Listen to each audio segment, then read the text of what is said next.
Shalom. Nous poursuivons la bénédiction concernant la demande de la guérison et la suite de notre bénédiction indique Oshienu ve Nivashea.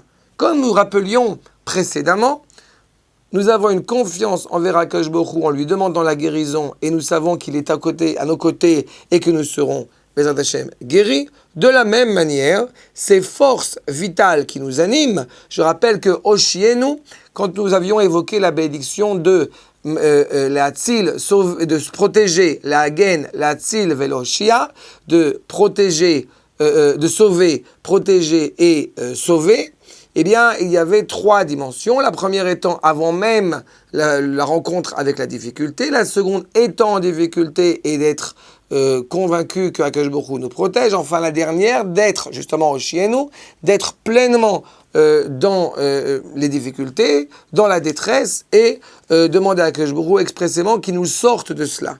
La Yeshua, Oshienu Venevashea, implique que ces forces vitales, justement, qui vont pouvoir se développer, ne dépendent que de la demande expresse envers le Créateur, qui peut justement nous permettre de nous tenir droit et d'affronter toutes les différentes missions qui sont les nôtres. C'est-à-dire qu'on met l'accent, si la première partie de la bénédiction met effectivement l'accent sur la dimension physique, la demande de guérison du Créateur, cette seconde partie s'inscrit dans une demande beaucoup plus spirituelle, beaucoup plus élevée, afin d'atteindre l'idéal. Et nous sommes effectivement convaincus par le biais de cette bénédiction, tout en étant une demande, nous sommes convaincus de sa finalité.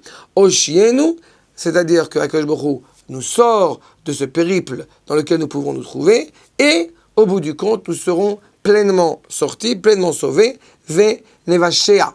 Donc nous serons pleinement, effectivement, sauvés. Shalom.